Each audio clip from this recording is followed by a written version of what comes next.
কিবরিয়া কয়েকদিন ধরেই কিন্তু শোনা যাচ্ছিল আওয়ামী লীগ সাধারণ সম্পাদকও বলছিলেন যে নতুন মন্ত্রিসভায় চমক থাকবে। এটাই চমক কিনা এক ঝাঁক নতুন মুখ নিয়ে সরকার গঠন করতে যাচ্ছেন শেখ হাসিনা।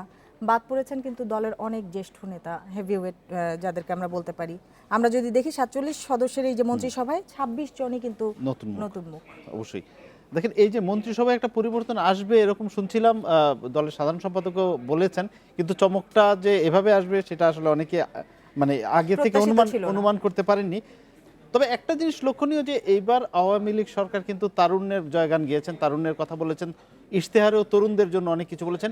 এই যে নতুন একটা পরিবর্তিত মন্ত্রিসভা এবং এর মধ্যে ২৬ জন নতুন মুখ, তাদের অনেকেই রাজনীতিতে তরুণ, বয়সে তরুণ না হলেও রাজনীতিতে তরুণ।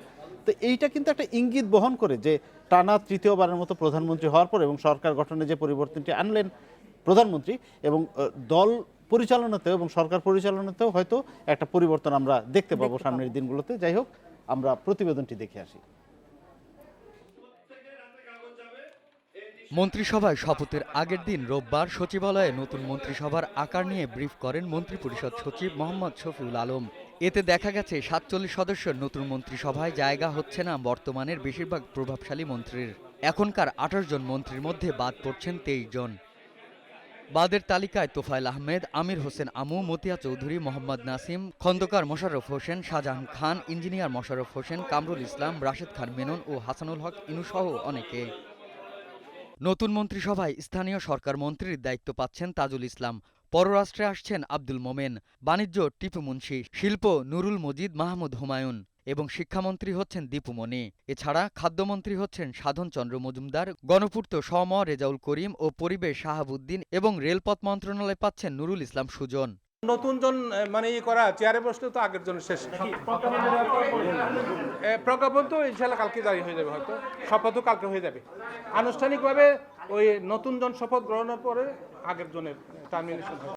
নতুন মন্ত্রিসভাতেও আগের দায়িত্বে থাকছেন ওবায়দুল কাদের, আসাদুজ্জামান খান, আনিসুল হক, আকামা মোজাম্মেল হক, মোস্তফা জাব্বার ও ইয়াফেস ওসমান। আর বীর বাহাদুর শৈ সিং ও সাইফুজ্জামান চৌধুরী পদোন্নতি পেয়ে মন্ত্রী হচ্ছেন। নতুন সরকারের মন্ত্রিসভায় ২৪ মন্ত্রীর মধ্যে একেবারে নতুন যুক্ত হয়েছেন ৮ জন, আর ১৯ জন প্রতিমন্ত্রীর মধ্যে ১৫ জনই নতুন মুখ। ৩ উপমন্ত্রী সবাই এবারই প্রথম জায়গা পেয়েছেন মন্ত্রিসভায়। সব মিলিয়ে ২৬ নতুন মুখ এবারই প্রথম যুক্ত হচ্ছেন মন্ত্রিসভায়। Ariful Islam Mithu, independent news, Dhaka.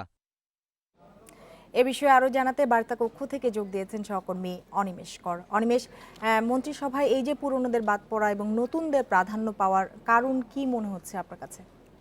মূলত মন্ত্রিসভা যেটি গঠিত হয়েছে, আমি যারা নতুন মন্ত্রী হয়েছেন এবং যারা বাদ পড়েছেন তাদের কয়েকজনের সঙ্গে কথা বলেছি, তারা প্রত্যেকেই বলছেন এটি আওয়ামী লীগ সভাপতি এবং প্রধানমন্ত্রী শেখ হাসিনা তিনি তার মন্ত্রিসভায় যাদেরকে দেখতে চান অথবা তার একটি পরিকল্পনা আছে সেই পরিকল্পনা অনুযায়ী তিনি সাজিয়েছেন।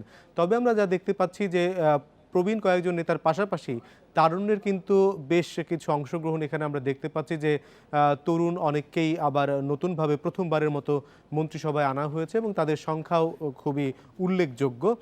এটি অনেকেই যারা নতুন হয়েছেন তারা বলছেন যে এটি আওয়ামী লীগ যেহেতু তাদের শতবর্ষ পরিকল্পনা করেছে, অর্থাৎ একটি ভবিষ্যৎমুখী দল, ভবিষ্যৎ বাংলাদেশকে নেতৃত্ব দেওয়ার জন্য নতুন নেতা এবং নতুন প্রশাসক তৈরি করবার জন্যও সেটিও একটি পদক্ষেপ হতে পারে। একই সঙ্গে টানা ২ মেয়াদে সরকারে থাকার কারণে দলের মধ্যে বেশ কিছু জায়গায় আরও কিছু গতিশীলতা আনা দরকার বলে মনে হয়েছে। একই সঙ্গে যারা মন্ত্রিত্ব করে দলকেও একটি গ্রহণযোগ্য উচ্চতায় নিয়ে যেতে পারবেন সেই বিষয়গুলি বিবেচনায় রেখেই নতুন মন্ত্রী করা হয়েছে।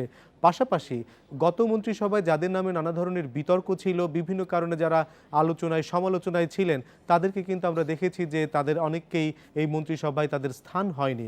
আবার অনেককে বয়সের কারণে বাদ দেওয়া হয়েছে, যেখানে টানা ২ মেয়াদে মন্ত্রিসভায় তারা ছিলেন এবং অনেকেই বার্ধক্যজনিত কারণে নানা কারণে তাদের শারীরিক নানা সমস্যা তৈরি হয়েছে।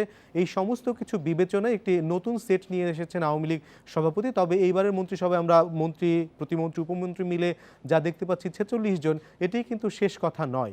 সে ব্যাপারে অনিমেষ আপনার কাছে আসছিলাম যে আমরা আগেও দেখেছি আওয়ামী লীগের মন্ত্রিসভা, ধরেন এবার তো টানা তৃতীয়বারের মতো, প্রথমবার বা দ্বিতীয়বার, সেবারও কিন্তু মন্ত্রিসভায় কিছু চমক ছিল, কিছু নতুন জিনিস ছিল, এবারও চমক দেখলাম আমরা।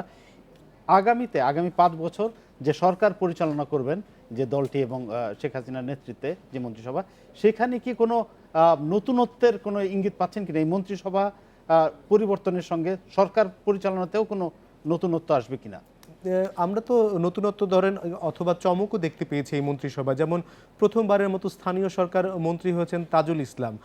এত বড় মন্ত্রণালয়ের একজন মন্ত্রী একেবারে প্রথমবারের মতন হয়েছেন। তিনি যদিও 2008 সাল থেকেই সংসদ সদস্য হিসেবে দায়িত্ব পালন করেছেন এবং সংসদীয় কমিটিতে তিনি খনিজ জ্বালানি সম্পদ বিষয়ক মন্ত্রণালয়ে ছিলেন। তিনি মন্ত্রী হিসাবে একেবারেই প্রথম এবং স্থানীয় সরকার মন্ত্রণালয়ের মতন বড় মন্ত্রণালয় পেয়েছেন, যেই মন্ত্রণালয় একসময় সৈয়দ আশরাফুল ইসলাম চালিয়েছেন, ইঞ্জিনিয়ার মোশাররফ হোসেন চালিয়েছেন, সেই মন্ত্রণালয়ে তিনি মন্ত্রী ছিলেন। এরকম অনেক নতুন মন্ত্রী দেখতে পাচ্ছি এবং আমরা যেটি ধারণা করছি এবং এইসব নতুন মন্ত্রীরাও বলছেন যে তাদের উপর আস্থা রেখেছেন তাদের বিগত কর্মকাণ্ডের কথা চিন্তা করে। এবং কয়েকটি মন্ত্রী কিন্তু আমরা দেখেছি যে প্রতিমন্ত্রী আছে কিন্তু পূর্ণাঙ্গ মন্ত্রী নেই। ভবিষ্যতে নানা পরিস্থিতি বিবেচনায় অথবা প্রয়োজন মনে করলে এই মন্ত্রিসভা কিন্তু রিশাফলও হতে পারে। অর্থাৎ ভবিষ্যৎ বাংলাদেশ বিনির্মাণে আওয়ামী লীগ সভাপতি শেখ হাসিনার একটি রোডম্যাপ আছে, সেই রোডম্যাপ অনুযায়ী তিনি তার নেতৃত্ব নির্বাচন করছেন, নেতা নির্বাচন করছেন। এটি শুধু আজকের দিনের জন্য না, ভবিষ্যতেও দলকে এবং সরকারকে শক্তিশালী করবার জন্য এই পদক্ষেপ। ধন্যবাদ অনিমেষ। বলছিলেন সহকর্মী অনিমেষ।